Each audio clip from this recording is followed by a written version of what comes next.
empowerment are. And the Christians being the majority in Ghana, what do you think will happen? And to me, that is a real test. Yeah. Prejudicial comments on it. It is unconstitutional. If you look at Article 21C of the Constitution, it gives every Ghanaian an opportunity to practice their religion. Why am I saying this? I'm going to use my life experience as an example. Before I decided to enter into SRC, COVID is very important. HIV is equally important. Agencies must do a lot. And Ministry of Gender. I could see flashes of light, I could see shadows, I could see images, but then it stopped. I am now blind and have to be sad and all that. There are challenges to this effect. So what do we do as a nation? What do we do as individuals? What do we do as organizations? Je lance à toutes les personnes handicapées, aussi bien les femmes également. Once you lack integrity, trust me, you are going nowhere. A lot of people go to church and they are Christians, but they are not truly repentant. It's happened to me, like only by the mercy and grace of God that I'm alive to share all that I've been through or went through. Showing every Friday at 6 p.m. You can follow us on Facebook, on Instagram, and also on Twitch, as well as YouTube. You are welcome to Empowerment show, showing on Today Ghana News TV.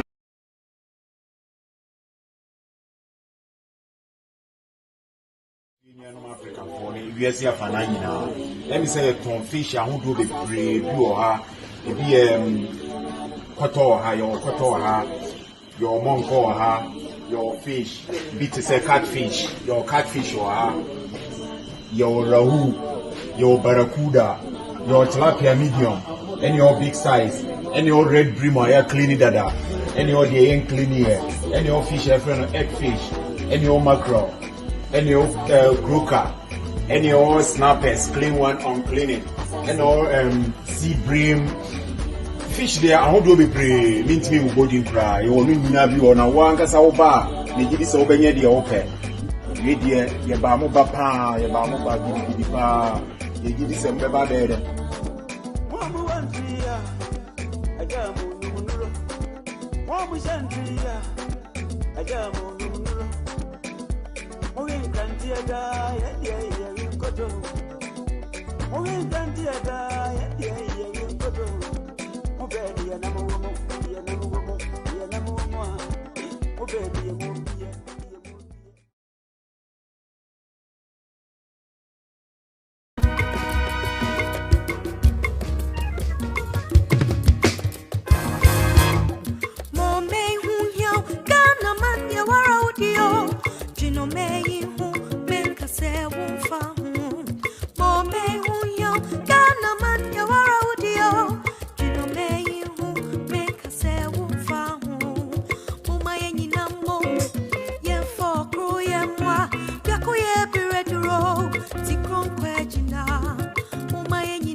are, and the Christians being the majority in Ghana, what do you think will happen? And to me, that is a real test. Yeah. Prejudicial comments on it. It is unconstitutional. If you look at Article 21C of the Constitution, it gives every Ghanaian an opportunity to practice their religion. Why am I saying this? I'm going to use my life experience as an example. Before I decided to enter into SRC, COVID is very important. HIV is equally important. Agencies must do a lot. And Ministry of Gender. I could see flashes of light, I could see shadows, I could see images, but then it stopped. I am now blind and have to be sad and all that. There are challenges to this effect. So what do we do as a nation? What do we do as individuals? What do we do as organizations? Je lance à toutes les personnes handicapées, aussi bien les femmes également. Once you lack integrity, trust me, you are going nowhere. A lot of people go to church and they are Christians, but they are not truly repented. It's happened to me, only by the mercy and grace of God that I'm alive to share all that I've been through or went through. Showing every Friday at 6 p.m. You can follow us on Facebook, on Instagram, and also on Twitch, as well as YouTube. You are welcome to Empowerment show, showing on Today Ghana News TV.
Bia.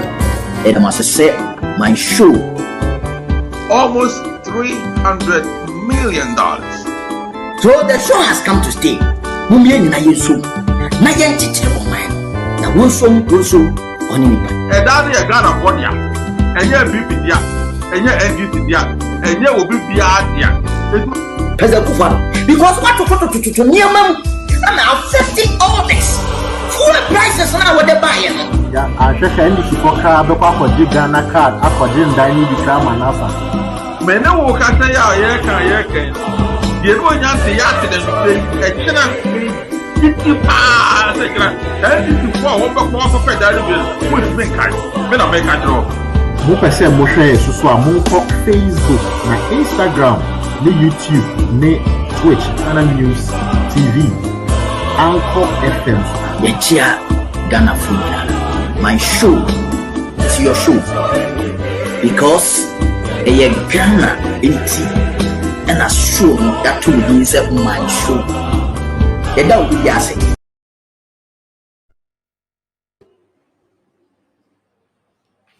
Hello, everyone. A very good evening to all my cherished viewers. We would want to sincerely apologize for the delay in today's program. We are on Empowerment Hour show, and as usual, I am your host, Joyce Ohenewaa Kwapong. And we are on Today Ghana News, stream live on Facebook, Instagram, and on YouTube. So you may kindly follow us and you may share the link for your friends to also join us. We are very, very much excited to host today's program.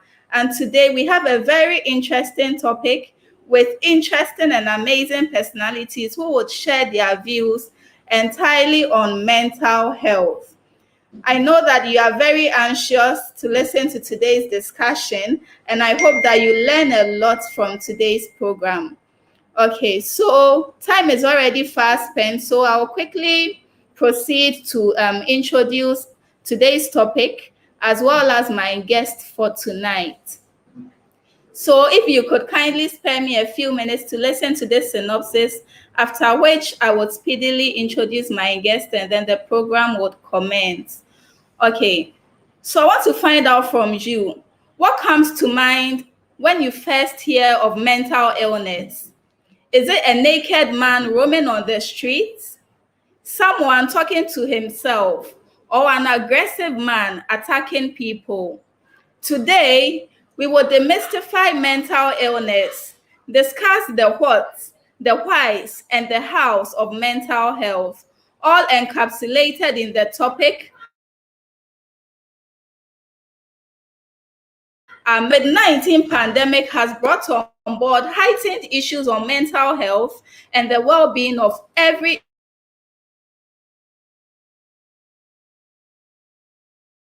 sense of fear, of shame, isolation, and despair regarding their mental illness.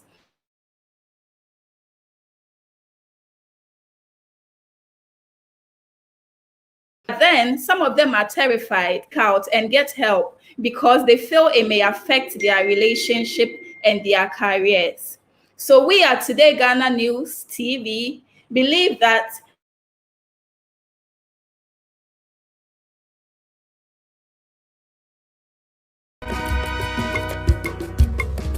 cycle of stigma, prejudice, and discrimination.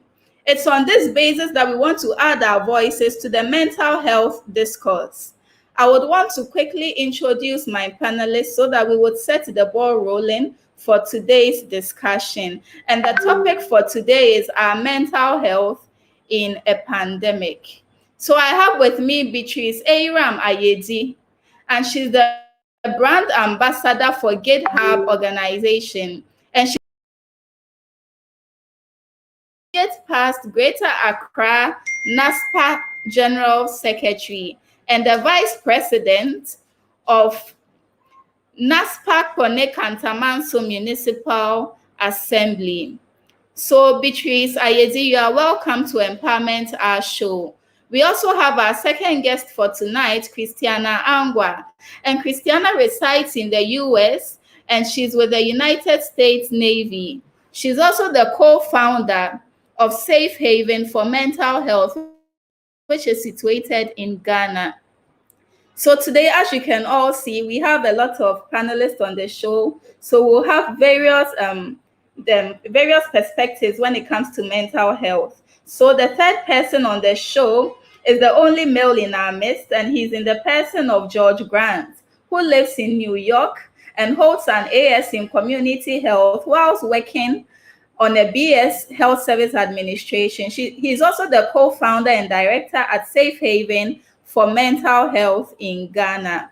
Okay, so I also have with me our fourth panelist, who is in the person of Patricia Ado Dombo.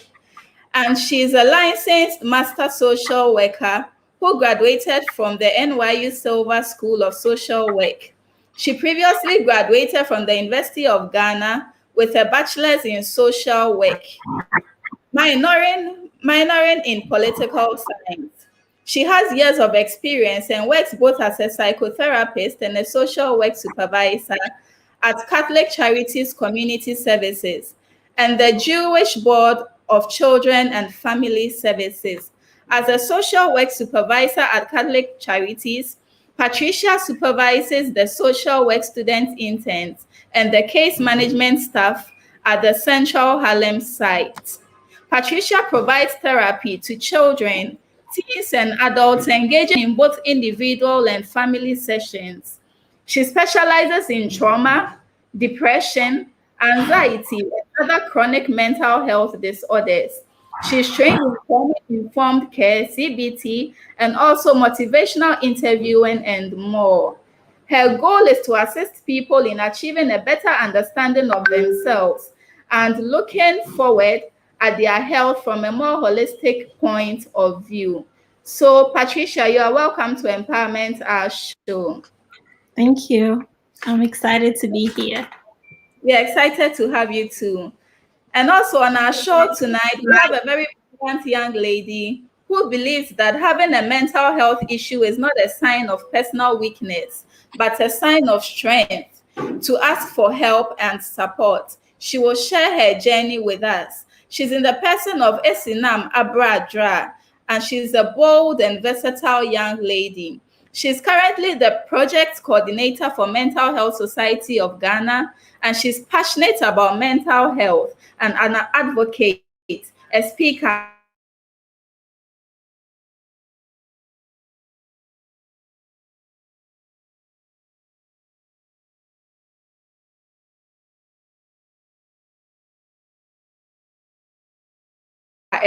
as I introduced her, I would want to Empowerment Our Show. You're welcome, Esinam. I think your microphone is muted. If you could kindly unmute it. Yeah, thank you. I hope you can hear me. Yes, I can hear you now. Okay. So, Esinam, my viewers would want to hear from you. Can you share with us your story with regards to mental health? Okay, so first of all, I would like to explain mental health. So you see the way you have a physical body, you have physical health. So just like the way everyone has a brain, we all have mental health, just that sometimes our mental health is great, sometimes it's not great. So when I was 21 years, I was about to, I think level 200 second semester. I was at the University of Ghana studying French and linguistics, and I had a broken heart.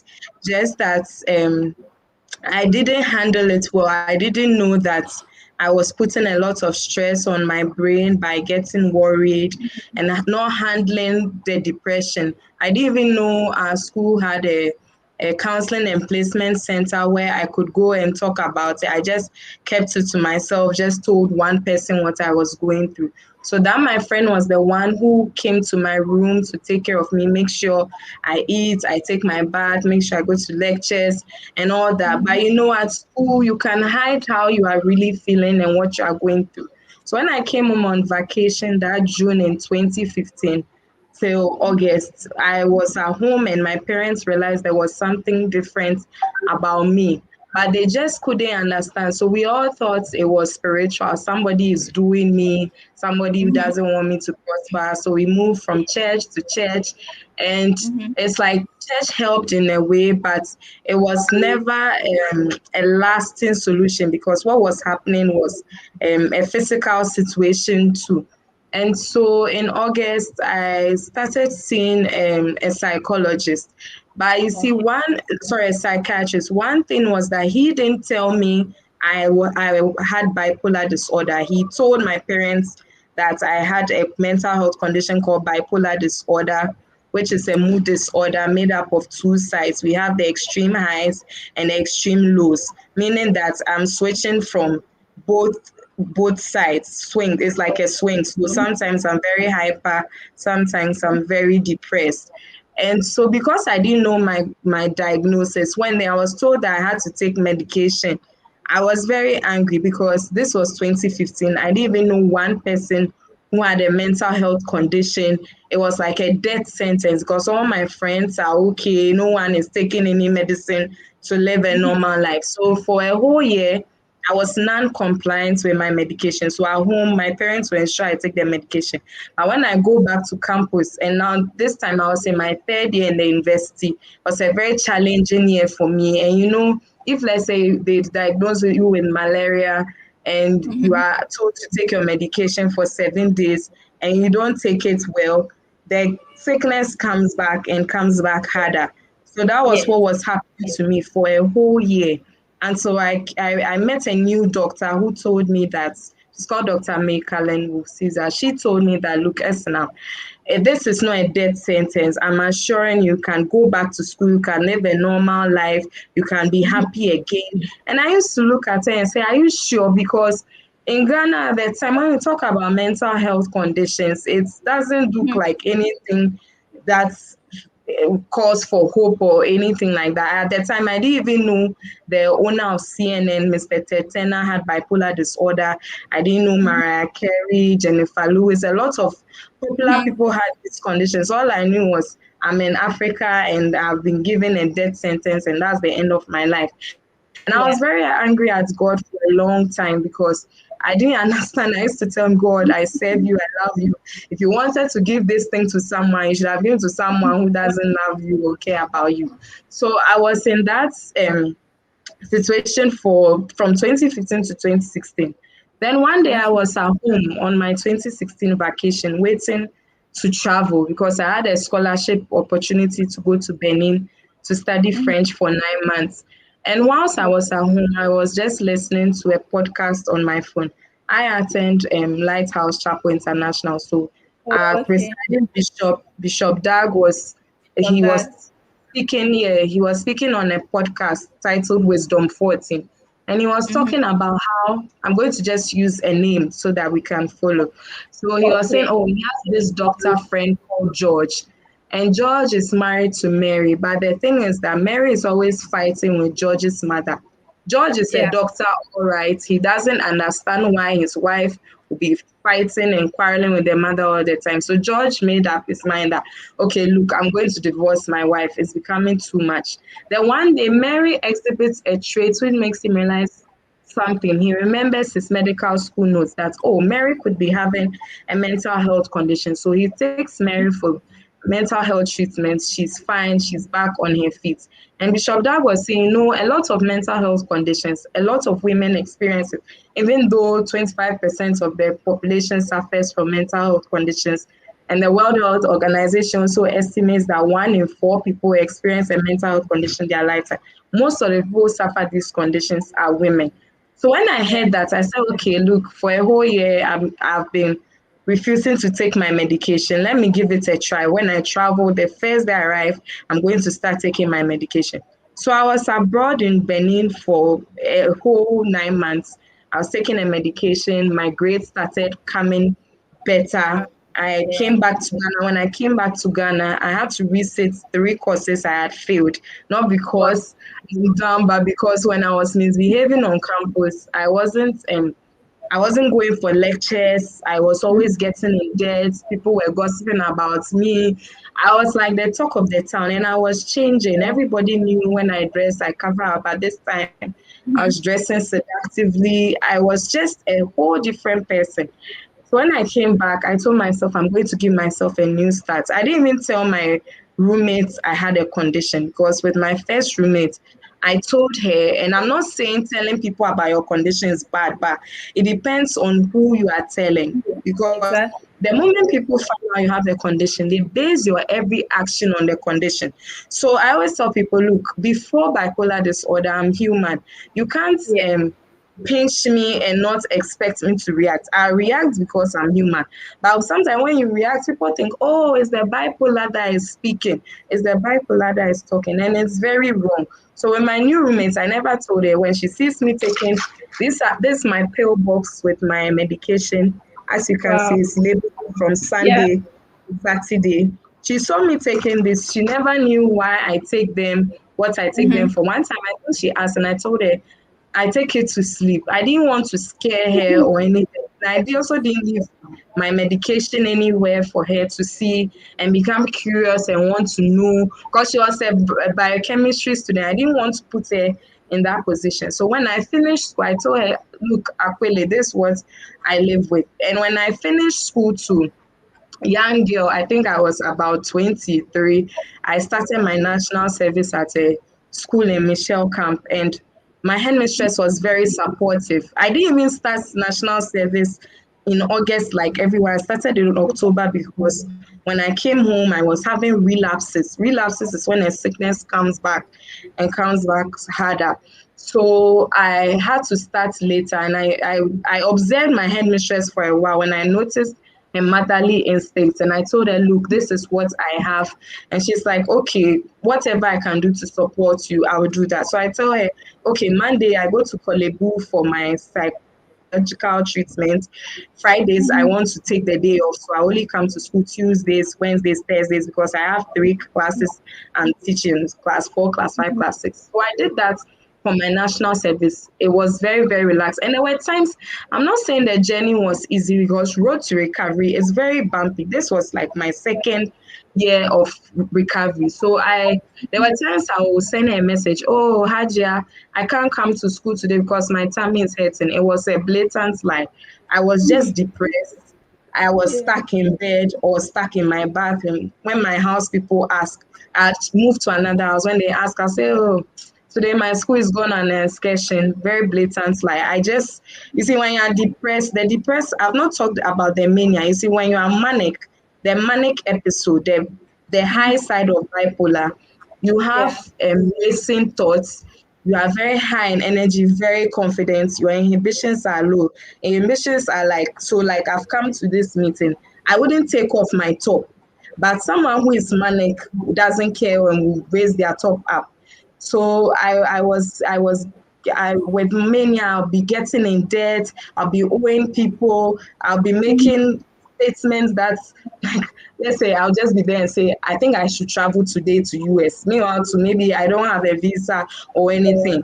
It can give you very wild ideas, but thankfully abroad, when an employee has bipolar disorder, they take advantage of that moment because someone who is manic can come up with the best ideas which they wouldn't think of on a regular. So the depressive side, now you have low energy. Sometimes people get suicidal. You don't feel like eating, or it's either you are sleeping too much or you are awake the whole time. You are just, it's like you are in a hole. I tell people depression is like you are in a deep hole. And even if someone throws a rope to you that, oh, essay, grab it, it may take weeks or months to have the energy to grab that rope and come out. So when I Yeah. finished my national service, I wanted something challenging. My first school I went to, my employer wasn't being very professional, so I knew I had to change schools. And when I changed schools, it wasn't very easy for me because now I was in a very stressful environment. I always tell people that, look, your mental health is your priority. Don't think it's not always about the money. money is good, but what will, like, don't go and work somewhere that will drain you and kill you and you'll never be the same again. So I used to commute to school. I was living all the way at Afienia, going to work somewhere around Adenta and commuting all those hours when school closes at 2. We the teachers are supposed to stay back in school and leave at 6:30 p.m.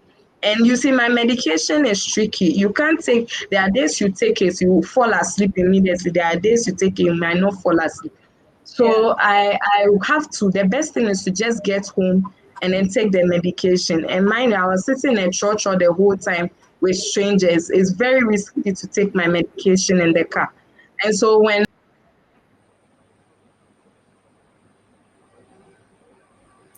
Wow. So that was Asinam sharing her experience with us with regards to her condition. Okay. And she shared very interesting and personal experiences that I believe, anyone that is battling with mental illness can take inspiration from, and then come all out, not feel shy of his or her condition, and then seek help. So basically, that's what the conversation has been about. So we have with us Patricia Adodombo with us. Please, you're welcome to Empowerment Our Show. Thank you so much for having me. It's nice having you as well. Would want to also find out from you, Patricia, with regards to mental health. There are lots of misconceptions when it comes to mental health. Can you kindly share with us your views, what mental health basically is about? Okay, so for me, I like to really keep it simple. When we think about health, when we were talking about health in general, we have to look at health from a holistic point of view. As an individual, what is it that makes you healthy, right? You have to think about your social life, your economic life, your physical health, then you have your mental, right? So you have all of these things that together make you whole. So I like to think of health as something that is holistic. So now when you're thinking of health, you cannot have your physical health and ignore the other parts of your health, right? For instance, when we talk about the determinants of health, poverty is a determinant of health, right? When people are poor, they're not considered healthy, because when somebody is poor, they don't have access to good health care. They don't even have access to maybe good nutrition. That can affect, their health, right? So all of these things impact our health. The same way the mental also impacts our health, right? It's part of who we are. So there is no way to look at health without taking mental health out of it, right? It's part of our health. So when we are talking about mental health, I look at it as something that is important for us to be healthy. You cannot be healthy without considering your mental health. So that is basically a very simple way I personally look at mental health. Okay. So thank you so much for demystifying what mental health is and letting us know in a very brief, statement what exactly it is. I think a lot of people sometimes get it wrong and they feel like mental health, once you talk about it, you are talking about someone who is mad or someone who is out of his or her usual mind. Yes. So thank you for that quick education. We also want to find out from you, when it comes to mental health, what are some of the causes of mental health problems? Why do we get mental health problems? Well, so the causes differ, right? The causes differ because we are different people. For some people, mental health is genetic. It's something that is totally biological. It's in their genes. For some people, they inherit it, right? Sometimes mental illness skips generations. So for some people, their great somebody had a mental illness, which may be even in our part of the world, people, because it's hard to diagnose and also because of stigma, we don't necessarily know what it is, right? So there might have been somebody in your family a long time ago that had some form of mental illness, but now it can skip generations. So the people after that person might not have had any mental illness. Then it can come to this present generation where, let's say I have a mental illness, right? But maybe my mother doesn't have it, my grandmother doesn't have it, my grandmother's parents never had it, or maybe somebody before them had it. So there is that, it's hereditary, it can be genetic. There are also, like I said, social factors, there are emotional factors, there are traumatic situations that can cause somebody to suffer from. That somebody can be okay, not have any issue, but experience some form of trauma, right? Experience a situation that can change their whole, perspective, and now cause them to have a mental illness. Traumatic situations can be anything, because you and I can experience the same situation, but I might find it traumatic, you might not, right? So a death in a family can cause that. Loss of a job can cause that. When the previous person, Asa, was speaking, I think she said she suffered from a heartbreak while she was in school, right? So a heartbreak can cause that. It might have been that, that somebody might have been predisposed to mental illness, or something. But then, symptoms of mental illness can also go in remission. So it might have been that these symptoms are there, you've always had, been the person that might have been extremely quiet, isolate, and, then one day there might be a really, serious issue that can trigger those symptoms that are in remission. So there are different causes of mental illness. It's not, some causes of it also are not necessarily due to social issues, but there can be imbalances like schizophrenia. With schizophrenia, there can be imbalances in the brain that can cause, with the chemical imbalances in the brain, it can cause schizophrenia. Schizophrenia is not a mental illness that is caused by an emotional issue. So let's say if somebody was neglected by their parents, or somebody experienced some form of trauma, they will not have that, but there might have been some parts, or there might have been some issues that can influence it, or that can trigger the symptoms of schizophrenia that might have been in remission. So there are different, when we talk about mental health disorders, there are different disorders. There's anxiety, there's depression. I think that what most Ghanaians are beginning to hear a lot is bipolar depression or bipolar disorder, because I feel like bipolar is gaining some traction in Ghana. So people hear a lot about bipolar, but that's not, we have, major depressive disorder, we have generalized anxiety disorder, we have, personality disorders, we have borderline personality, we have so many disorders, right? So we have so many things when we talk about mental illnesses and mental health in general. And these are the various causes. So different things, anything can cause, if you're here as a host and you're not taking care of yourself, you're practicing self-care, if there are certain issues like, trauma, there are certain issues in our lives that we haven't explored, like, we Ghanaians, I think we are raised to always be like, be strong and everything will be okay, be positive. So you have issues that come up that you don't necessarily deal with. You keep piling them on top of each other. It's like pouring water in a container. One day it's going to be full and it will overflow. So one day there might be an issue that might cause you to have some form of breakdown, and then you might have to go in and probably get a diagnosis, talk to somebody, and begin to address these issues. So there are various causes of mental illnesses. So, yeah. Okay, all right. That's a great one there. And I think so. It means with regards to mental health, it's no respecter of age. No. Should I put it that way? Yes. So it means as I'm here, I could, develop a mental challenge or a mental disorder, perhaps because I may not be taking care of myself well and all that. So you're trying to say that it's not necessarily that it will always be genetic or hereditary, but sometimes you can develop, regardless of your age, you can develop a mental challenge. Yes.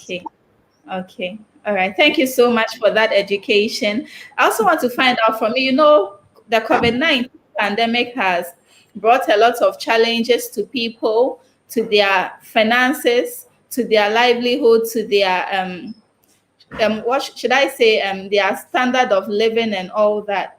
And it's affected a lot of people, their jobs, their families, and all that. I want to find out from you, how does such pandemics affect our mental health? And secondly, how do we take care of our physical and mental health during such pandemics?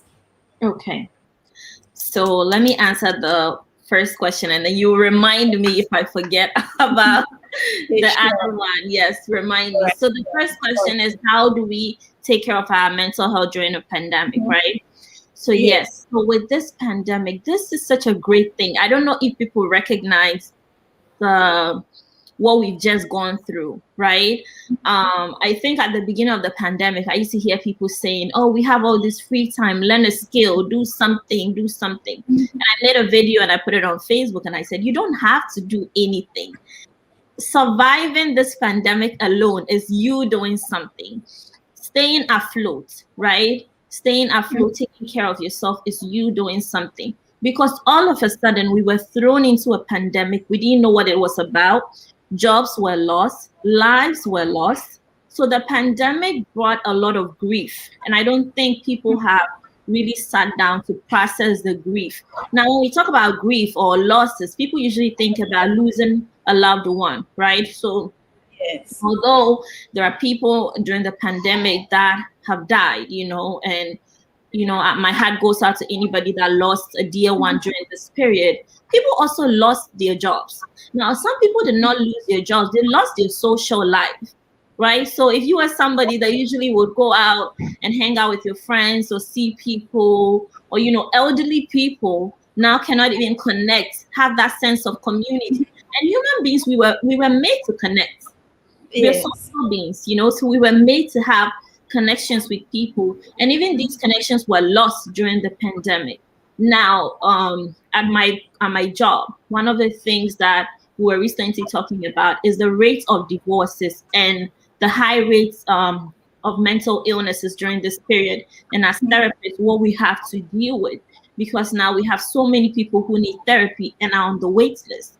So, a lot of things happened during the pandemic, and I feel like the way that we can continue, how we can take care of ourselves when these situations come up, is just to be kind to ourselves. Now, I always encourage people, be kind to yourself, because if somebody comes to you, Joyce, and say, Joyce, I'm going through this, I'm going through that, this is very difficult for me. Your initial reaction might be to say, I'm so sorry. What can I do to help you? Like, I'm here for you. We give people all of that. How many times do we give ourselves that encouragement, that kind of self-talk? We don't give ourselves that kind of self-talk. You want to give that to yourself, You want to tell yourself, this is difficult. I'm going to take my time and I'm going to go through it, right? We also want to reach out to people. During a pandemic, do not be isolated, although you cannot see people physically, maybe you want to call people, you want to continue to stay in touch with people. And the other thing I would say is therapy. We need therapy. We need therapy. And whatever therapy looks like to you, I understand that in our part of the world, it can be very difficult to access therapy. It can be expensive as well. But what does therapy look like to you? My first introduction to therapy or some form of therapy was through my Catholic, my Reverend Father at that time, my parish priest. He's called Father Peter, right? He doesn't know the story. But I had gone to Father Peter because I was about 12, 13, and my parents were fighting. And I didn't, I wanted to talk to somebody about it. And then I was telling Father Peter, and then he said, Patricia, have empathy. And I didn't know what is empathy to a young child. I didn't understand what he meant by empathy. But basically, I asked, what does that mean? And he said, put yourself in their shoes. Right? So I said, okay. Then he tried to help me understand. So for me, that moment where I spoke to this man was very helpful for me. And this was like a big change in my life. So talk to someone, don't just keep things in your head. Like, for instance, in mental illness, or when I'm having therapy with somebody, and when somebody is suicidal, you always want to ask the person, you always want to conduct a suicide assessment. Not because, and the person might keep saying, do you want to kill yourself today? The person might say no. it's an annoying question, if you keep asking somebody, all the time about, hold on one second. All right, sure. Okay, sorry, I have my baby at the background that was making a little noise. So it's an annoying question if you keep asking somebody if you want to commit suicide, if you want to, the person might get annoyed, right? Like, why are you asking me this all the time? But it's also important because the thing about mental illness or mental health and therapy or talking to somebody is your thoughts now are things you share with people. When they no longer become things that you are holding in secrecy, then the thing about causing some harm to yourself is reduced. It's called harm reduction, right? So if you share those thoughts with people, it reduces the level of harm that you might have. But if these thoughts are just in your head, and these are things that you have in your head, and you have thoughts about harming yourself, you're depressed, you're not talking to anyone, you have a lot of issues, you're in a pandemic, you don't know what you eat, you don't know how you cope, and you're not sharing it with anyone, it becomes too much to bear.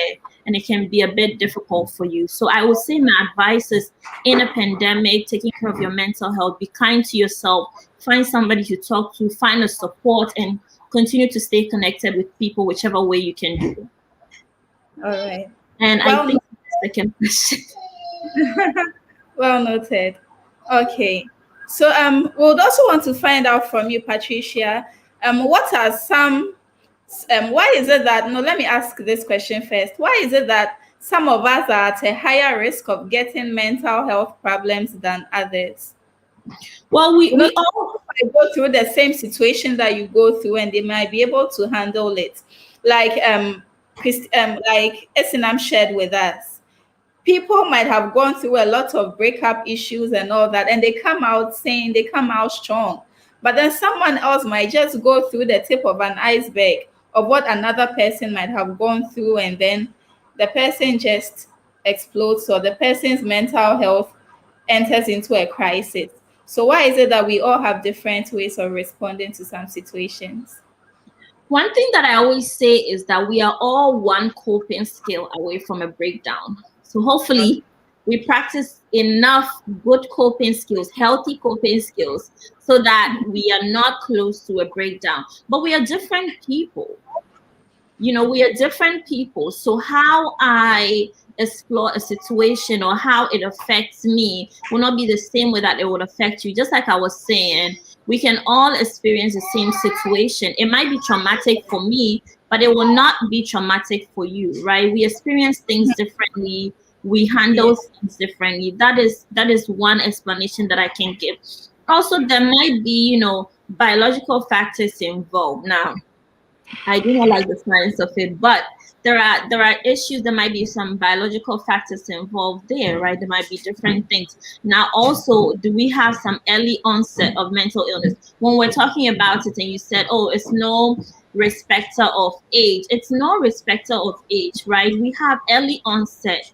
So there might have been early onset for somebody that might have been like probably when they were younger, that their issues started happening, right? So somebody might have had this issue, or somebody might have had a similar situation when they were younger that was not addressed. So that has been there, and then they have another issue that piles on top of it, and then it can trigger them. Like I said, also, our symptoms can be in remission, and there might be issues that you have, but you haven't spoken about it. You haven't had any diagnosis. You've not received any help. Those issues are sitting there. They haven't gone anywhere. And then you have another issue that comes up, and then that triggers all of these issues. So a lot of times when people are having like psychosis or like a breakdown, like when we think they're going crazy, like I hear Ghanaians say like, oh, but damn, when the person is having a psychosis, or a manic episode, right? It is triggered by all of these things. So different issues will trigger that thing, and then it comes up. So definitely no two symptoms can be the same. No two human beings can handle issues the same way. It doesn't mean one is stronger than the other. No. It doesn't mean that somebody is stronger. So, in our society, we like saying, oh, you're not strong. Or, you have to be strong enough. It has nothing to do with strength, It has nothing to do with strength at all. This has nothing to do with physical strength or that you're not resilient enough. I always say, even the kind of resilience that we expect from people, it's not normal. It's not normal to expect that somebody goes through a difficult issue and is fine. There's nothing wrong with that person, you know. It's not normal to expect those things of people. But you might have somebody that doesn't talk about their issues, and keeps, you know, just piling them. And you have other people that talk about their issues. So I guess that's it. Okay, all right. So well noted, Patricia. Would want to hear from our other panelists, but then would want to go on a quick commercial break, after which we'll hear from our other panelists and we'll get back to you so you share your views more on the topic. Thank you so much for your contribution so far. So my producers, let's quickly go on a quick commercial break and then we'll be right back. Let me say a fish and who do the brave you or be your monk or your fish, be to say catfish, your catfish or your rahu, your barracuda, your tilapia medium, and your big size, and your red brim, and your clean dada, and your young clean, and your fish, and your mackerel, and your croaker, and your snappers, clean one, unclean it, and your sea brim. Fish there, I won't be brave, mean to me, body cry, you will not be on a one casaoba, they give this open yet the open. Media, Yabamu Bapa, Yabamu Badipa, they give this a beba there.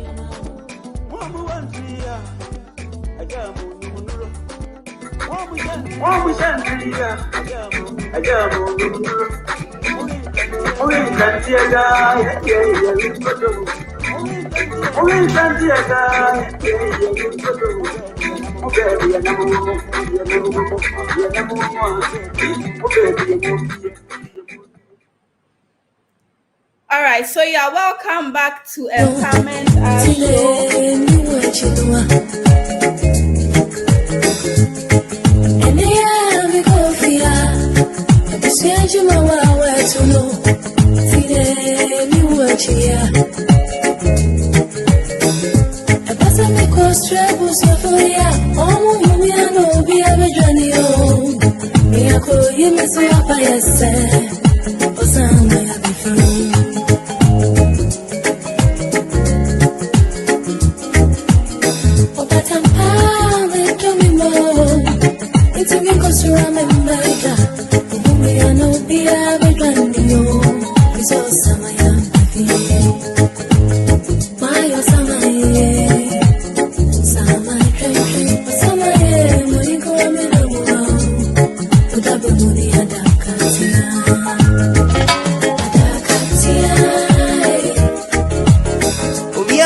If you are just joining us, this is Empowerment Our Show, and we are discussing our mental health in a pandemic. So you are welcome. You may feel free to share your comments. You may feel free to also share, to like, and to subscribe to our channel. Okay, so we'll be expecting more comments from our viewers, more questions, and more contributions as well. So let me quickly acknowledge my sponsors for today, after which we will listen to the views of our other panelists. Okay, so Empowerment Our Show is proudly brought to you by TodayGhanaNews TV, web TV for best programs. I am convinced that our ardent followers can actually testify that indeed we are the best TV when it comes to web programs. Okay, so my sponsors for tonight are Authentic Sales, which is an online sales business that deals in original Apple products and anything fashion, ranging from ladies' heels, sneakers, perfumes, makeup products, slides, belts, trousers, etc. They provide quality products at affordable prices. You may kindly contact them on 020-800-2854. And their Instagram handle is authentic_salesgh. Also, thanks to Taylor the Cobbler. Taylor the Cobbler is also an online sales business that deals in shoes, belts, leather clutches, and bags. contact them on 0279 214846 for great deals and instant deliveries. His IG handle is Thailand_the_cobbler.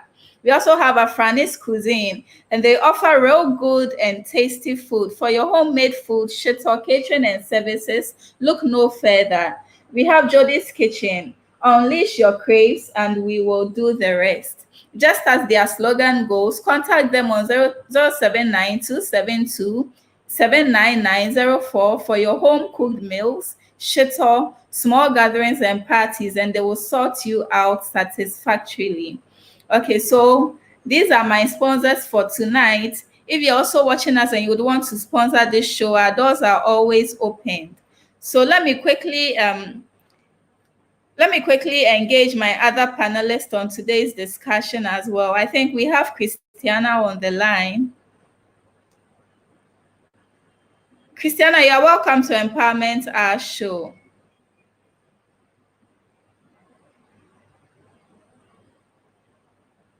Okay, I think Christiana's line has dropped. Let me quickly read a few messages.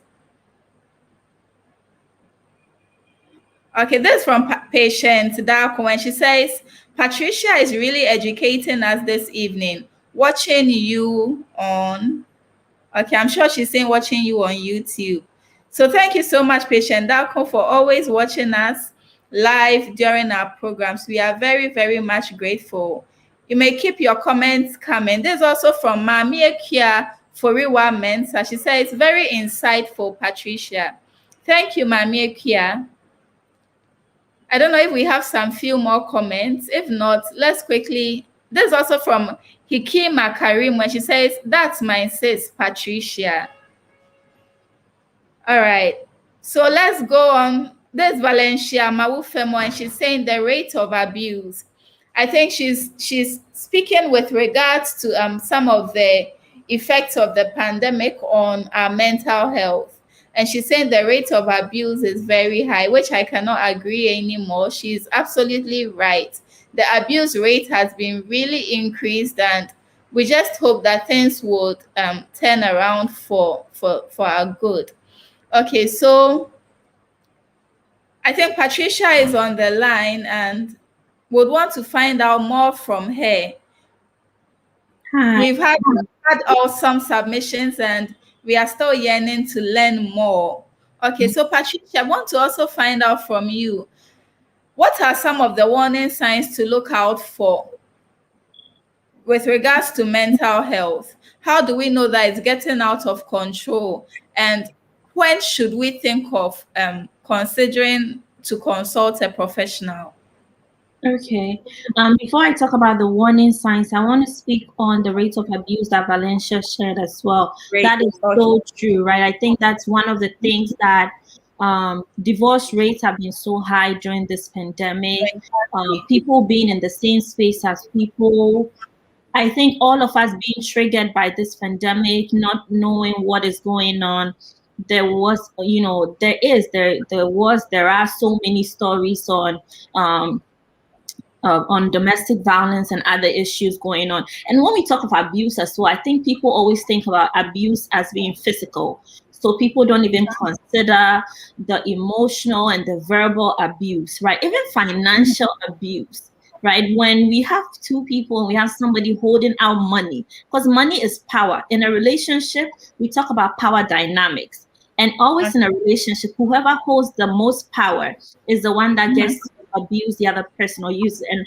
And a lot of times, right, money is what people use to abuse others in a relationship, right? People are afraid to leave because what would they do? So the rate of abuse, that was such a great submission by Valencia.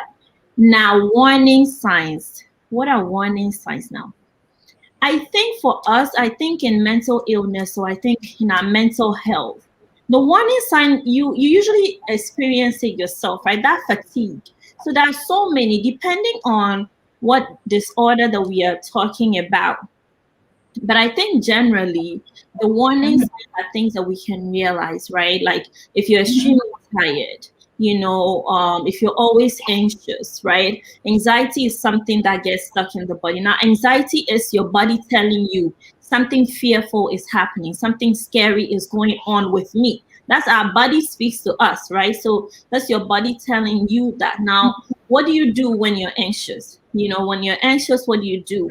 You need to take a break, So, you need to plan something for yourself. You need to schedule some self-care. You need to find ways to, explore that anxiety. So warning signs come in different ways, right? For people, let's say some of the warning signs, some of the symptoms of depression can be hopelessness, right? Helplessness, feeling like you're not worthy, a deep sense of emptiness, whether you're eating too much or you're not eating enough. It can be either or, right? Either you're eating too much or you're not eating enough. Either you're sleeping too much or you're not sleeping enough, right? So you have people that sleep a lot and nobody recognizes, like, you have parents, they have kids at home. Their kids stay in bed all day. And they don't know that there's anything wrong with them. You can't you sleep too much, They don't even recognize that it can be a sign of something going on, You have people that are usually bubbly and then they no longer even enjoy things that they used to enjoy. So when you no longer find pleasure in the things that used to give you pleasure, this might be a sign that there's something going on with you. So if you were someone that loved watching TV so much, all of a sudden you don't even want to see your TV at all. There is something going on. So warning signs of mental illness, I want to say that we want to keep it simple. The signs are usually not something that is extreme. Like we're expecting something extraordinary for us to think that, this is when something, no. The signs are usually there, but we don't recognize it enough, right? When you're always stressed and you're not doing something about it, that is a sign. So these are some of the warning signs of mental illness. Okay, that's great. That's great to know. Patricia, we would want you to kindly bear with us because our other panelists are facing a little bit of network challenges. So you'll be doing most of the talking for us tonight, but we promise to make it snappy so that you could also take some rest. Okay, but then I think in the course of the discussion, Christiana would join you, but then her network might fail her because it's already started doing that. But we hope for the best. Okay. Thank you so much for your contributions this far. I think you've done incredibly well. And we are hoping to still hear more from you. I don't know if Christiana's network is back. We'd want to hear from her. Okay, you're welcome, Christiana. You're welcome to Empowerment Our Show.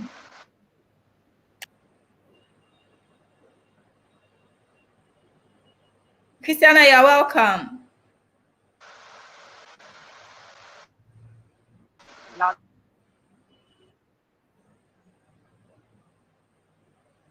Okay. So as we anticipated, Christiana's network is still not stable and would want to go ahead with Patricia. And then hopefully when her network comes back or picks up, we would listen to her view with regards to today's topic. Okay. So I would want to find out from you, when it comes to mental ill health, is prevention possible? Yes. Is it possible to prevent mental illness? Of course, yes. Yes. Yes, because there is no cure for mental illness, right? Or if we have a mental health disorder. Again, like I said in the beginning, mental health is part of our health. So it's not something that we can do away with. Just as you go to your medical doctor to take care of your physical health, you need somebody to take care of your mental health, right? So you need a therapist, you need a counselor, you need whatever I don't want to limit it, whoever that you're able to engage, that is, you can have confidential information with, like confidential conversations with whoever that you're able to connect with. You need somebody. It's like maintenance, just like you don't need to be sick all the time to go to your medical doctor, right? You go for a checkup, you have your wellness things. You need having a therapist is like that. It's for maintenance, right? So that is something that you need to also to help you with the mental, because it's part of your health, but definitely it's preventable. Because if you have someone that you're talking to all the time, you're able to explore issues. So these things are not things that you keep. Suppressing your emotions, suppressing things that happen to you, not engaging with people and always having these thoughts that a quick only commercial break and then you're back. Okay. Unfortunately, the network is not acting in our favor today, and would want to sincerely apologize for that. Some of these issues we absolutely have little or no control over. So kindly bear with us. Yes, kindly bear with us. Okay. Yes. So that's what I was saying. I was basically saying that it's preventable, right? These issues are, you can prevent them. You can prevent them by recognizing the signs. You can prevent them by having healthy coping skills, right? Finding things to do for yourself. What are some ways that you take care of yourself? Self-care is very, very important. What does self-care look like to you? Is it making sure that during the weekends you do nothing work related, connecting with people? Don't take social gatherings for granted, right? These are very important. Everybody needs a social life. So doing little things like self-care, also checking in with a therapist, also making sure that, when you're experiencing some symptoms, you don't keep it to yourself, right? All of these can prevent mental illness. Also, I think early diagnosis is very, very important, because like I said, there's so many issues, but we are not able to diagnose these issues. We have old people, we have people that are mentally ill in our communities, and we shun them, right? So because of the stigma, people are not able to come out to talk about their issue. And if you don't talk about the issue, there is no diagnosis, you cannot seek help, you're not able to prevent issues that later on will become so difficult, right? And like AC, the first person, when she was talking, she was given medication. She did not want to take her medication because, again, the stigma surrounding mental health. So people don't even want to take their medication. If you don't take it, how can you prevent a relapse, right? You cannot prevent a relapse. So you keep decompensating. So the person is getting worse and worse and worse. So all of these things can help prevent mental illnesses. That's true. Wow. Thank you for enlightening us with regards to that, because we cannot discuss this topic without getting to know how we can prevent getting this whole mental illness. So it's awesome to hear such submissions, and I think we are taking key notice of all these points so that we would be able to, protect our mental health and then make sure that we don't fall prey to any mental illness. Okay, so we want to find out from, there's a lot of stigma associated with mental health conditions, and it makes a lot of people shun away from sharing their experiences and, most importantly, seeking help. Why do you think this stigma exists? And then is it about culture? And what people who are facing such stigma and are not willing or are not able to come all out to, let their problems be known and seek for care? What do you think? What do you have for such people? What message can you give to such people? So first, stigma, right? Of course, it really is related to our culture. It's related to the whole way that we are socialized, the whole way that we have been raised, right? I think when in our culture, right, in our Ghanaian culture, if you're going to get married, they have something where they go and investigate the family. And when I was in school and I was learning about this, right, I don't remember which part of school, whether it was JSS or in St. Rose's, but in one of these places, we learned about how they go and investigate, the woman's family or the man's family before the families do that. Now, when they do this, one of the things they look out for is if there are any illnesses in the family, if there are any disabilities, any mental illnesses, right? and then they shun such families. So imagine that we have a culture that perpetuates people not getting married to people because there might be a history of mental illness in that family. That is stigma right there, right? Exactly. So, exactly. So now we have internalized stigma because society stigmatizes people with mental illness or mental health disorders. We as people have these internalized stigma, which is we have internalized these things. We have taken these things into ourselves. So for even ourselves, we are ashamed to talk about our mental illnesses. We are ashamed to say that we are depressed. How many men can tell their fellow men that I am depressed? Because it will be like you're not a man enough. Like, you know, how can you be a man and be depressed? These are things for women. It's women that are emotional, right? So men, right? That is toxic masculinity right there. So men cannot even talk about their issues, right? People are in whatever situations that people are facing, they're not able to talk about it. The stigma, some of the stigma is that you need to keep things to yourself. Our society teaches us, and these are some of the things. So stigma in our culture is so related. It's like it's intertwined, right? Our culture has taught us these things. We've been socialized to believe a lot of these things, and all of these things further stigmatize people with mental illnesses, right? Our culture tells us that you have to be strong always. Why are you crying, right? You don't need to cry. And if you're somebody, if you're even starting a crying, like, oh, right? All of that. You cannot cry enough. You cannot even express your emotions enough. Emotions are seen as things that are weak. But emotions are not good or bad. Emotions are emotions. They're just feelings, right? And feelings are not, how do I say? I always call feelings like a signpost. You know, when you're going somewhere, you see a signpost that's directing you to go somewhere. That's what your feelings are for you. Your feelings are telling you there is something going on in there. So maybe you're experiencing some shame, some guilt, some disappointment, and all of that. Why? So it's just further helping you to discover what's going on.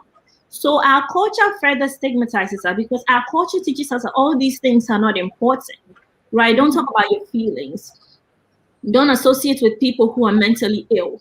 You know, if you have families, you know, like if you have families and you have, you know, people in the area that are considered mad, like, you know, we call them mad people. We don't associate with them. We don't associate with mad people. So it will be very difficult for people to seek help because they don't want people to consider them mad. Now, even look at our society. Our mental health institutions are asylums. They're not, you know, like if somebody is mentally ill, they'll be taken to, I think it's Pantine, right? They'll be taken to that place. Who wants to go there? You know, who wants to go there?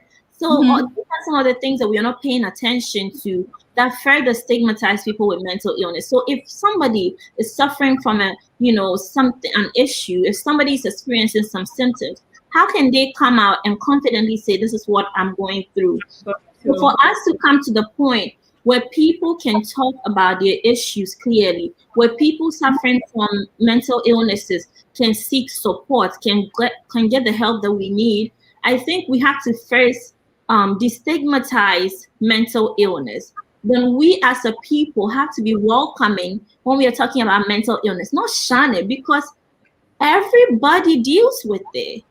You're not always happy. If you're always happy, according to mental health, you have a problem. Like Asa was saying, right? The human being was not created to be always happy, right? You cannot be always happy, and you can also not be always sad. You know, you need to find the right balance. So in mental health, if you're always happy, then you might be having a manic episode, right? We need to figure that out. And then if you're always sad, then this is a mood disorder as well. We need to figure out why you have these lingering mood swings, right? All of these things are things that easily lead to something. But again, if we have a society and we have a culture that does not welcome this, then people are not able to talk about these issues, right? So we don't recognize it, and then people are not able to get the help that they need. So I think culture, stigma, and also how people dealing with mental illnesses can ask for help. It's all related. When we work with one, we begin to work with the others. Wow. Awesome submissions there. Thank you so much, Patricia. We appreciate you made great inputs with regards to stigma. I think we have one of our panelists online. I think Christiana is on now. Christiana, you are welcome to Empowerment Our Show. You're welcome, Christiana. Thank you. Okay. Your network is giving us a bit of problems, but we are just hoping that we'll be able to get a smooth conversation before it disappoints us one more time. So, Christiana, I want to find out from you. Tell us a bit about the foundation you belong to. Is Christiana with us? Okay. I think unfortunately her network has dropped again, and we want to apologize. There's nothing more we can say than to apologize. Okay. Patricia, I heard you also have some foundations and all that in Ghana. I think to the latter part of the show, we would want to hear more from you with regards to your foundation, what you do and all that. But then we'll reserve that for the latter part of the show. I think I'm seeing some comments. Let me quickly read them, and then I would ask the few questions that we have left, and then we'll call it a day. So that's from Mamie Kia Foriwa, and she says, in our part of the world, the mental health topic is almost a taboo. We think of it as only the ones walking naked on the streets. People are not ready to talk about their problems, and this further aggravates their problems. We need to create safe spaces for people to be able to express themselves. I can't agree with you more, Mamie Kia. This is very, very true. And I mean, these are things that are going on in our part of the world, and it's very unfortunate. We just hope that things will get better with time. So this from Valencia Maufema. She says, so proud of you, Patricia. That's great. We are also proud of her. Today, Ghana News is very proud of Patricia because she's made very, very awesome submissions and very, very informative pieces of information that she's given us. This from Amran bin Saeed, and she says, from Bangladesh, I'm seeing. Thank you so much, Amran. Keep watching us. Keep joining us every Friday at 6 p.m. to 8 p.m. GMT. This from Hikima Karimu. She says, that's my sis, Patricia. I can see a lot of Patricia fans on the show tonight. They're so supportive, right? They're so supportive. And we're very, very much grateful. We appreciate. So, Patricia, let's quickly answer these few more questions that we have, and then we will listen to your part with regards to your foundation, and we will call it a day because time is almost fast spent and you've spoken enough. I'm sure you are tired and you want to take a little rest. So we also want to find out from you. Do you have any advice for people who are too embarrassed to seek help? Of course. Any advice for such people? I think what I would say to people who are embarrassed to seek help is you have to understand that your health is personal, right? The people that you are embarrassed or you're so ashamed because you don't want people to classify you or tag you as someone with issues or someone with mental illness, is that everybody has problems. I think seeking for help is actually a brave thing. Vulnerability is strength. Being vulnerable means you're a strong person, because it will only take a strong person to say, you know what, I need help. A lot of people don't have that strength. A lot of people keep their issues to themselves, suffer. The high rates of suicide that we see going on social media all the time. I see, somebody will die and people will say, oh, the person was dealing with this, the person was dealing with that. A lot of people are not able to ask for help. People cope with things the wrong way. Some people numb their pain by using drugs, by drinking alcohol, by doing so many things. So, help yourself.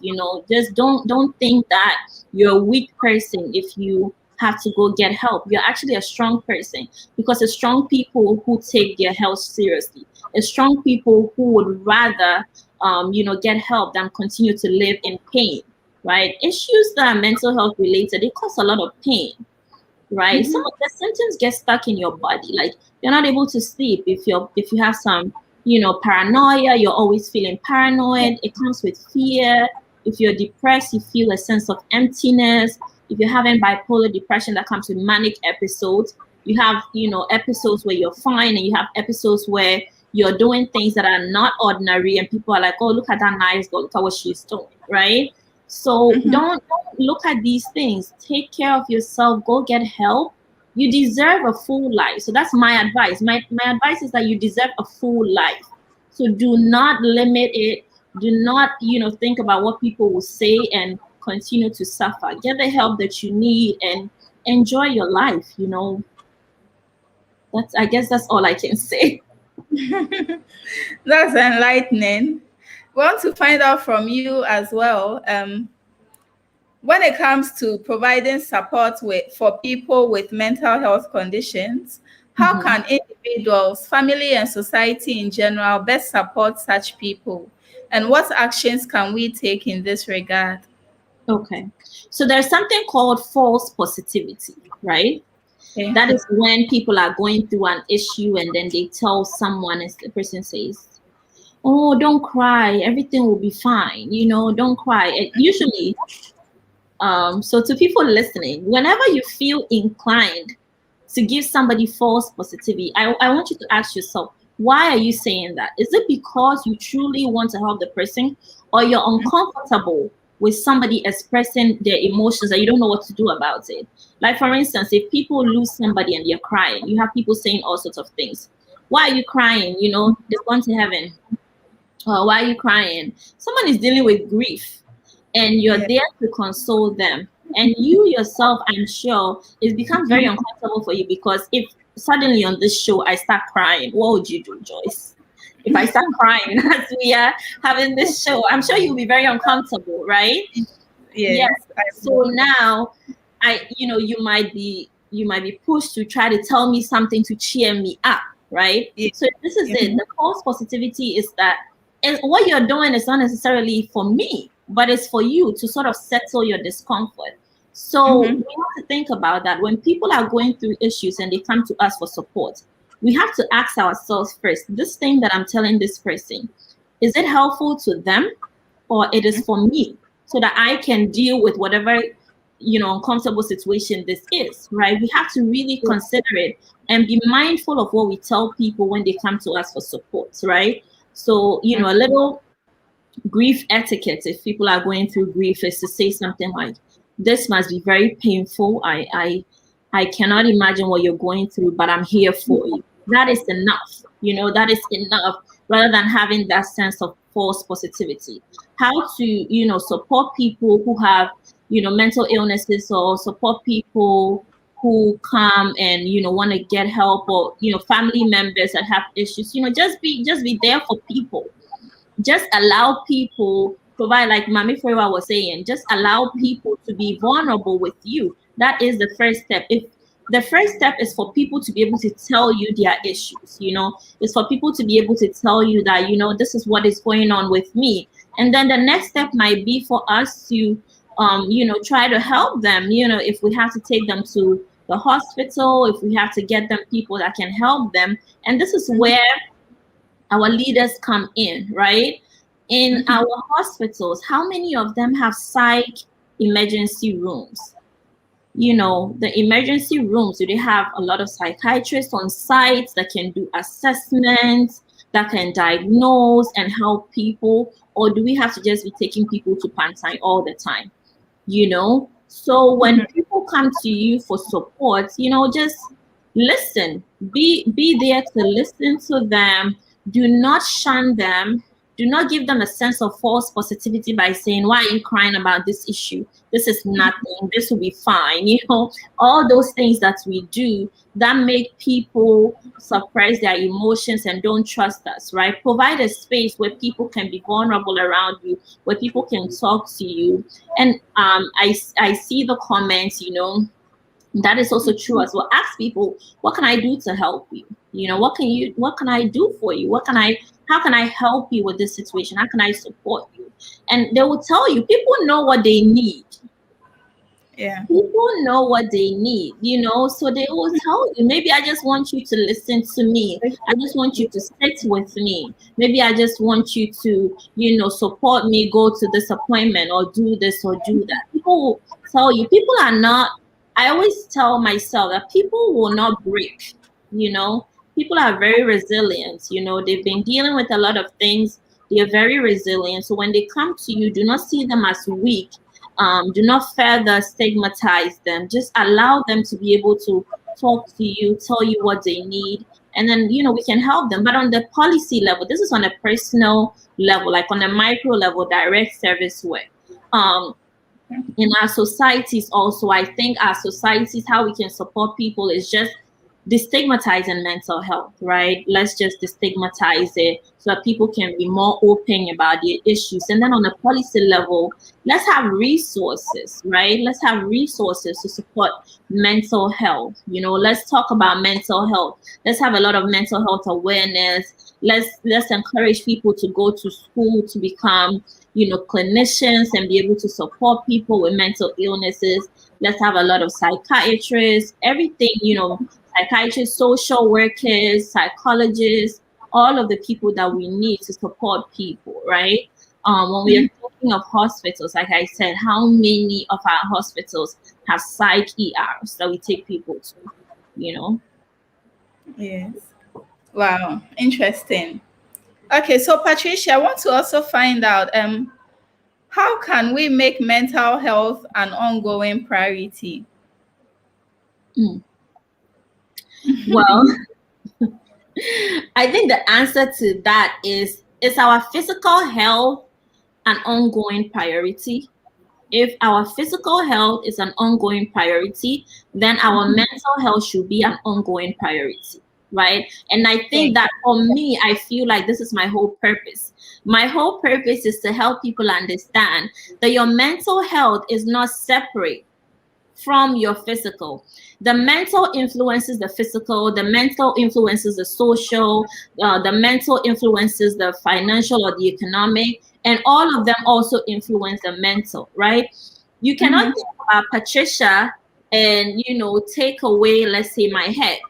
If you take away my head, I'm not whole, right? You have to think about me as a whole person. All of these other parts, my character, my personality, my family, all of my different identities, all of these things make me.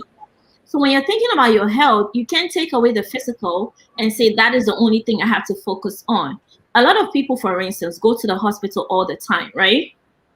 So every day you have people going to the hospital and saying things like, oh, doctor, they have backaches, all the time. Now you have a particular patient that will visit the doctor about 3 or 4 times in a month for the same chronic backache. Has somebody ever thought about the fact that trauma gets stuck in our bodies? Anxiety gets stuck in our bodies. A lot of mental illnesses have physical effects, right? So now these effects can be what the person is, we call them somatic symptoms, right? So these somatic symptoms is what the person is experiencing. Now, if maybe the person might be dealing with some issue that's causing a lot of anxiety. Maybe the person has a child and cannot pay their school fees. When the school fees is paid, suddenly the backache is gone. So that is the mental affecting the physical. So how you can deal with mental health is always think about it that as you're dealing with your physical health, you have to deal with your mental health. So if the person had gone and maybe the doctor has said, how are you doing? How is your family? And the person will say, oh, maybe we're doing well. And the doctor will say, oh, is everything okay with you? And the person will say something like, I can't pay my daughter's school fees.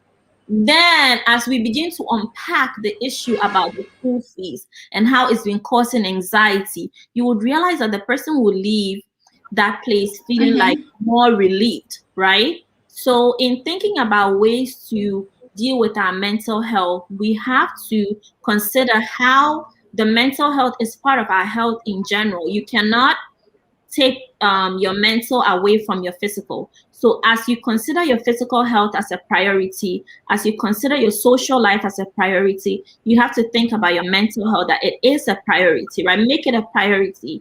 And that's the only way I think that we can continue to deal with it. Okay. Wow, that's great. That's great, Patricia. Thank we you. also want to find out what's your take with regards to Ghana's position of making suicide a criminal offense. I think it's always been a criminal offense, right? I think it's always been so I'm very open about my struggles as well. I think when I was younger, there was a time that I think I had attempted suicide, and it's not even because there was like a big issue. It was because I didn't know how to deal with whatever issue that I was having at that time, right? So suicide is not, and I think I had gone to the hospital. It didn't end up bad anyways. I was able to get the help for it, but it's not something that is it's not, usually people say you're selfish. It's not selfish. It's because people have so many things going on. Sometimes people I don't think there's anybody who wants to commit suicide, right? So it cannot be an issue that has to be criminalized. If you criminalize it, it's not going to help. We have to find ways to really address it. What are the various causes of suicide, and how can we then come in to mitigate these causes? What are some things that we can do to support people, right? Why do people feel that they have to commit suicide? Sometimes it's not even because the person wants to. It's the illness. Somebody can be having depression. It could be a symptom of their mental illness, right? And a lot of times also, sometimes when people are relapsing, they do things that they don't recognize what they're doing. They will do it and recognize it after the fact.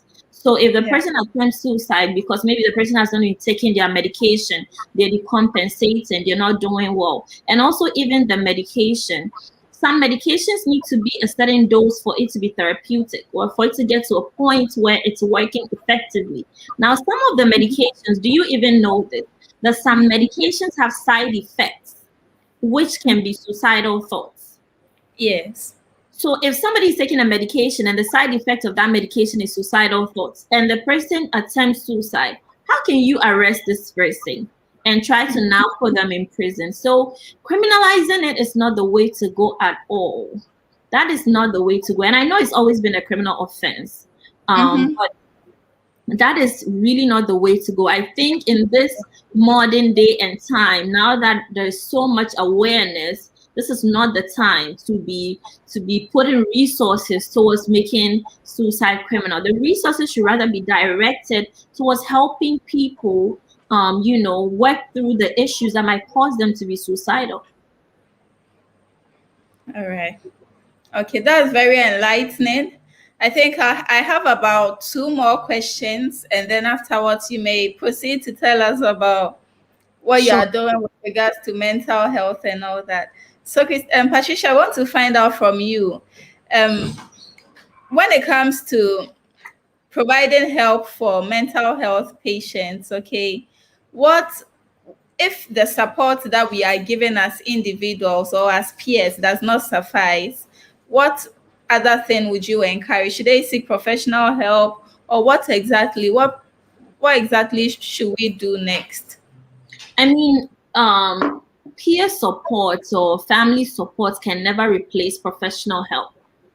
So the two cannot be replaced for each other. So if you have someone that is dealing with an issue, I think supporting them, on that personal level, like, I'm here for you, how can I help you, or providing a safe space. When I say a safe space, it's a confidential space, non-judgmental space where people can talk to you, right? When somebody's telling you about their issues, you're not there to judge. You're not there to give your judgment, to be biased, to stigmatize them. So providing spaces where people can confidently tell you about their issues without you judging them, that is a safe space. So what we can do as individuals is provide safe spaces for people to talk to us, right? And that is the only support that we can offer them. We are not professionals. Now we have to then direct them to a professional. So if you know a professional and then your friend or your family member is telling you about their issues, now you direct them to the professional, where you're like, oh, I know this person, or let's go here and get help, So that's what you do. But we can never, professional help is always needed. We can never replace. Patricia. So now we are. Hi. Okay. So I don't know if you heard me, but I was saying that we can never replace the physical or the support that we have. Mm-hmm. You may proceed, please. Yeah, I was saying that we cannot replace support that we give people for professional support. So even as we encourage people, even as we support people, we have to encourage them to get professional help, seek professional help. Professionals are trained for a reason, right? So I think you might not forget.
empowerment are and the Christians being the majority in Ghana, what do you think will happen?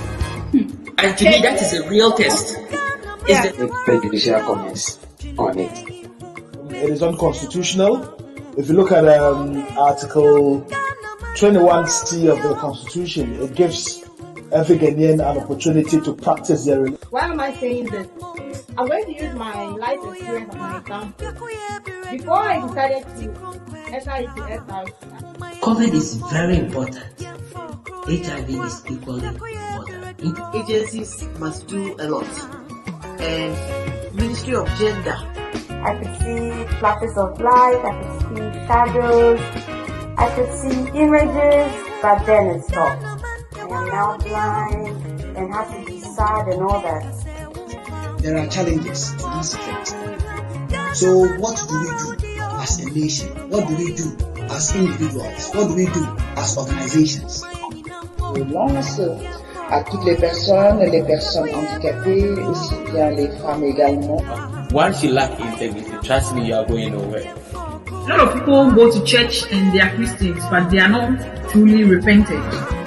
It's happened to me, like only by the mercy and grace of God that I'm alive to share all that I've been through or went through. showing every Friday at 6 p.m. You can follow us on Facebook, on Instagram, and also on Twitch, as well as YouTube. You are welcome to Empowerment show, showing on Today Ghana News TV.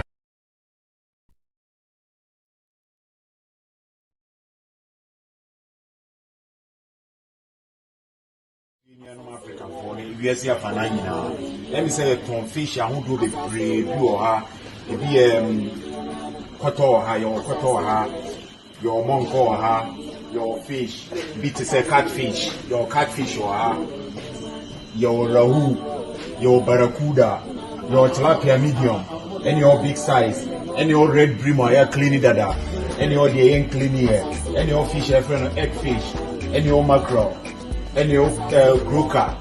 Any all snappers, clean one, unclean it. And all sea bream fish there. I hope you'll be pre. Mint me will go in cry. You will not be on a one casaoba. They did this over near the open. You dear, your bamu bapa, your bamu bagi pa. They did this and beba there.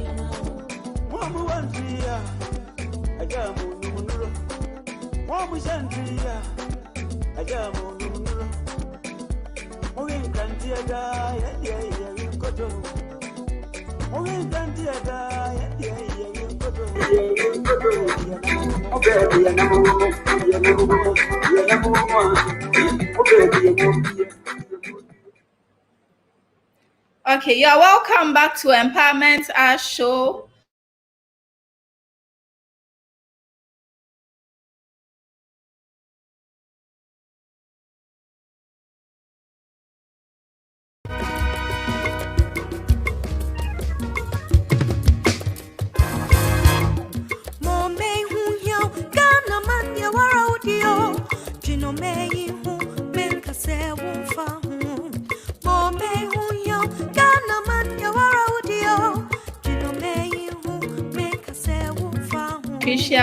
Line.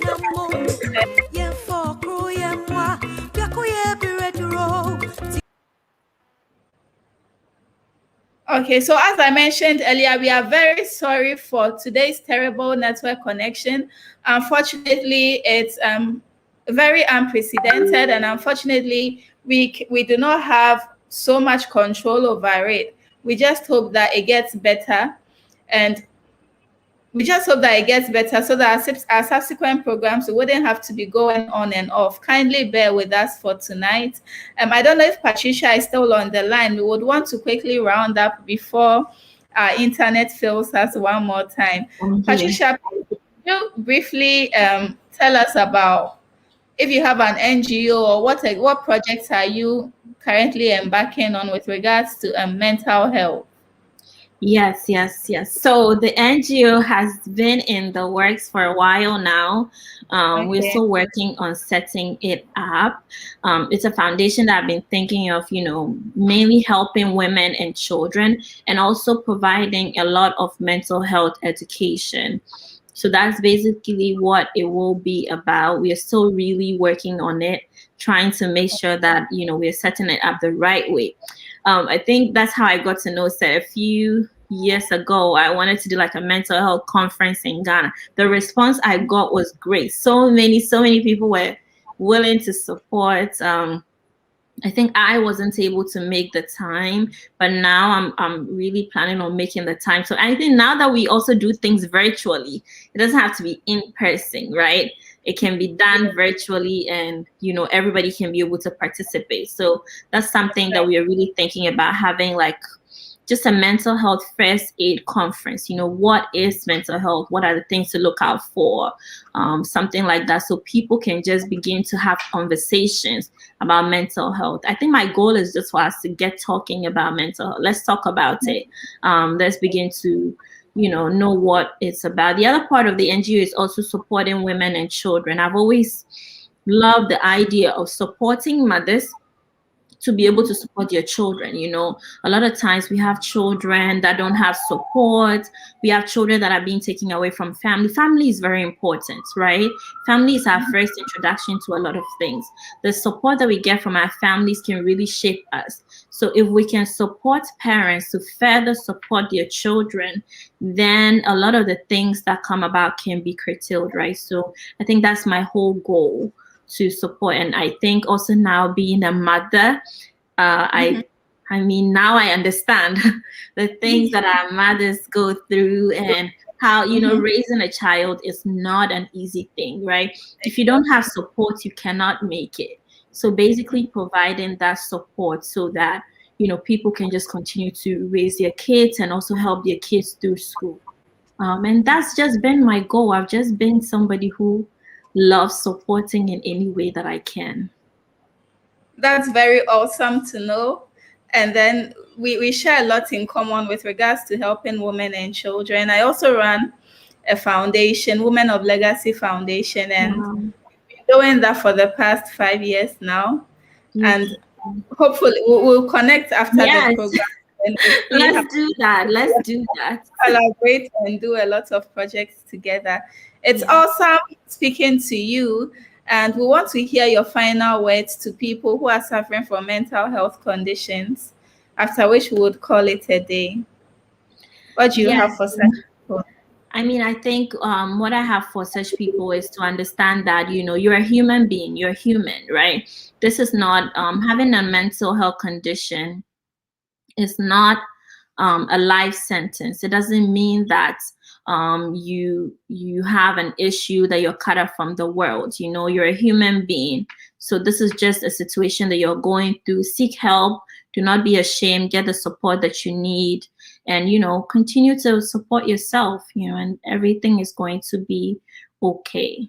And I think that's just it. Love yourself. I think that's all I have for people. Love yourself. Self-love is very important. Be kind to yourself. Be kind to yourself. Don't be so hard on yourself. We are extremely hard on ourselves.